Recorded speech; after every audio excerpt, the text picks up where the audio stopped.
धार जिला मुख्यालय पर एक निजी होटल में धार जिला कांग्रेस कमेटी ने पत्रकार वार्ता आयोजित की, जिसमें मध्य प्रदेश कांग्रेस के आरोप पत्र समिति के उपाध्यक्ष पारस सकलेचा ने भाग लिया है। सकलेचा ने मध्य प्रदेश की शिवराज सरकार पर पोषण आहार घोटाले का आरोप लगाया।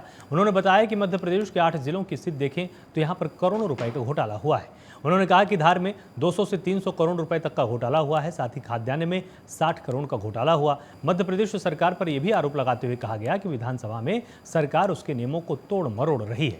यहां पर विधानसभा सत्र को कुछ बहाने लेकर विधानसभा सत्र को स्थगित करवा देते हैं।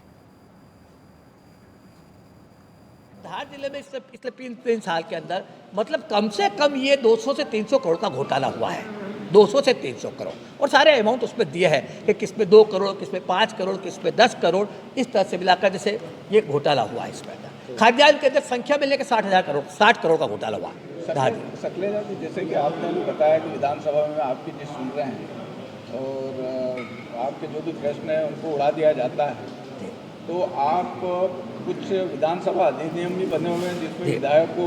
हाँ, देखिए बिल्कुल मैं आपकी बात समझ गया। देखिए, उड़ा जाता वो शब्द नहीं है। विधानसभा के प्रश्नों के अंदर 3 क्लास है, कैटेगरी। एक तो जिसे जानकारी नहीं देना, उसको बोलते जानकारी एकत्रित कर रहा है। दूसरा, प्रश्नों के अपूर्ण उत्तर दे रहा।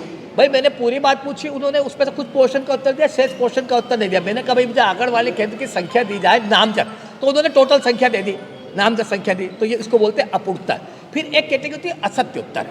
अरे मेरी राय में आपने उत्तर असत्य दिया। आपने पहले प्रश्न मुझे बताया कि ये है संख्या, जैसे कई इन्होंने प्रश्न बताया कि हमने 6,000 लोगों को शाला त्यागी बच्चों को टेक होम राशन दिया।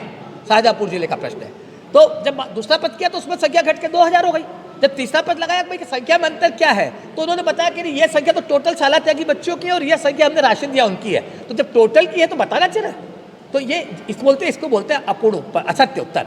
तो इस तरह से कैटेगरी होती है। तो हम उस कैटेगरी के जब प्रश्न इस तरह से आते हैं तो उसको उठाने के लिए विधानसभा में एक समिति है, प्रश्न और संदर्भ समिति। तो हम प्रश्न और संदर्भ समिति में उसके लिए आवेदन करते हैं और उसके अंदर उसकी सुनवाई होती है। लेकिन दुख इस बात का है कि उसकी कोई समय सीमा नहीं है। 3 साल तक उस प्रश्न संदर्भ समिति में लगाए गए आवेदन पर फैसले नहीं होते हैं। उसकी